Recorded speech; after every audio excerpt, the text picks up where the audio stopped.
ভাত কিংবা রুটির সাথে এই রেসিপিটা একবার ট্রাই করে দেখুন, খুবই ভালো লাগে খেতে। বানানোও খুবই সহজ, খুব বেশি কিন্তু উপকরণের প্রয়োজন পড়ে না, তাতেই এত দুর্দান্ত হয় খেতে। একবার অবশ্যই বানিয়ে দেখতে পারেন। আমি এটা কিন্তু বানিয়েছি মাশরুম দিয়ে।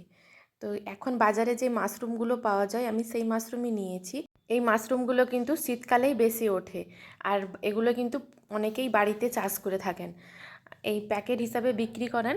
তো আমি সেই এক প্যাকেট মাশরুম নিয়েছি, এটা মনে হয় 200 প্যাকেট থাকে। তো প্রথমে আমি মাশরুমগুলোকে একটু সরু লম্বা লম্বা করে কেটে নিয়েছি, তারপরে এর মধ্যে ভালো করে ধুয়ে নিয়ে নুন হলুদ মাখিয়ে রেখে দিচ্ছি। এটা নুন হলুদ মাখিয়ে রেখে দিলে কিন্তু প্রচুর পরিমাণে জল বেরিয়ে যায়। একবার আমি আপনাদের নুনটা মাখানোর সাথে সাথেই আপনাদেরকে আমি দেখাচ্ছি কতটা পরিমাণে জল এর মধ্যে থাকে। দেখুন কতটা পরিমাণ জল থাকে। এইরকম কিন্তু ভাজা করার সময় চেপে চেপে জলটা ফেলে দিয়ে তারপর কিন্তু ভাজা করে নিতে হবে। আর আমি ওই মাশরুমের পোস্তর জন্য নিয়েছি এখানে একটা মিডিয়াম সাইজের আলুগুলোকেও এরকম লম্বা লম্বা করে কেটে নিয়েছি। একটা বাটিতে নিয়ে নিচ্ছি 1 চামচ মতো পোস্ত, আর নিয়ে নিচ্ছি অল্প একটু চারমগজ, ওই হাফ চামচ মতো নিয়েছি চারমগজ। একটা কাঁচা লঙ্কা দিয়ে কিন্তু এটা ভালো করে বেটে নিতে হবে। তারপর এখানে কড়াইটা গরম করে নিয়ে কড়াইয়ের মধ্যে দিয়ে দিলাম 2 টেবিল চামচ মতো সর্ষের তেল, দিয়ে আমি ওই মাশরুমের জল ঝরিয়ে নিয়েছি। তারপরে কিন্তু ওই মাশরুমগুলোকে ভাজা করে নিচ্ছি। একটু লাল লাল করে একটু সময় নিয়ে ভাজতে হবে, এটা কিন্তু ভাজতে একটু সময় লাগে। তো গ্যাসের ফ্লেমটা মিডিয়ামে রেখে আমি মাশরুমগুলো ভেজে নিয়েছি বেশ লালচে লালচে করে। আর এই মাশরুম কিন্তু মেলাতেও খুব বিখ্যাত মাশরুমের পকোড়া হিসাবে। একটা একটা প্লেট তো কোনো কোনো জায়গায় 50 টাকা, কোনো প্লেট 60 টাকা করে নেয়। ওই দেয় মনে হয় 7-8টা করে দেয় ছোট ছোট পকোড়া।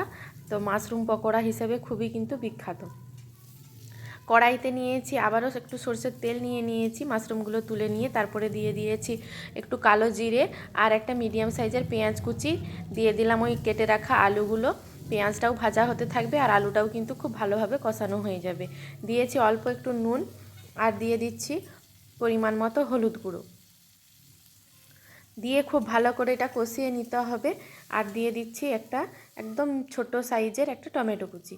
আপনারা এই টমেটোটা চাইলে নাও দিতে পারেন, টমেটোটা দেওয়ার না দিলেও কিন্তু খুবই ভালো টেস্ট আসবে।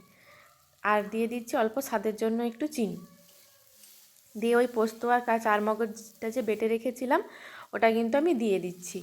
মশলার মধ্যে এটাই লাগবে, আর কিচ্ছু কিন্তু লাগবে না। আগেই বলেছি খুব কম উপকরণ এবং কম সময়ের মধ্যে কিন্তু এই রান্নাটা করা হয়ে যায়, আর খেতে কিন্তু খুবই টেস্টি হয়। মশলাটা একটু কষিয়ে নিয়ে তারপর পরিমাণ মতো জল দিয়ে দিচ্ছি। ঝোলটা যখন ফুটে উঠবে তারপরে কিন্তু আমি মাশরুমগুলো অ্যাড করে দেবো। তো আমি লঙ্কাটা দিতে ভুলেই গিয়েছিলাম আগে, অল্প একটু আবার লাল লঙ্কার গুঁড়ো একটু দিয়ে দিলাম।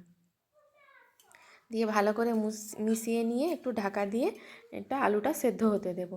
খুব বেশিক্ষণ কিন্তু এটা লাগবে না, 2 থেকে 3 মিনিট মতো ফুটিয়ে নিলেই আলুগুলো খুব ভালোভাবে সেদ্ধ হয়ে যায়। আলুগুলো কিন্তু খুব ভালোভাবে সেদ্ধ হয়ে গেছে। ঢাকাটা খুলে নিয়ে 2-3 মিনিট পর এই মাশরুমগুলো দিয়ে দিলাম, দিয়ে আবারও ঢাকা দিয়ে কিছুক্ষণ হতে দেবো 2-3 মিনিট মতো। তাহলে কিন্তু একবারে রেডি হয়ে যাবে আমার এই মাশরুমের পোস্ত। দিয়ে দিচ্ছি একটা চেরা কাঁচা লঙ্কা, কাঁচা লঙ্কাটা দিলে এর ফ্লেভারটা খুব ভালো আসে। তারপরে আবারও ঢাকা দিয়ে একটু হতে দেব যাতে কাঁচা লঙ্কার ভালো একটা ফ্লেভার আসে। দেখুন মাশরুমের পোস্তটা কিন্তু একদম রেডি হয়ে গেছে। আমি এই সময় গ্যাসের ফ্লেমটা বন্ধ করে দেব। অল্প পরিমাণে যে গ্রেভিটা আছে এটা কিন্তু ঠান্ডা হলে একদম মাখো মাখো হয়ে যাবে। দেখুন আমি এখানে নামিয়েও নিয়েছি প্লেটের মধ্যে, দেখতে কতটা সুন্দর হয়েছে, খেতেও কিন্তু খুবই ভালো হয়েছিল। এইভাবে অবশ্যই একবার বাড়িতে ট্রাই করে দেখতে পারেন।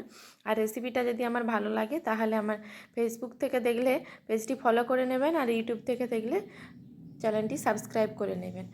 লাইক কমেন্ট শেয়ার করতে ভুলবেন না।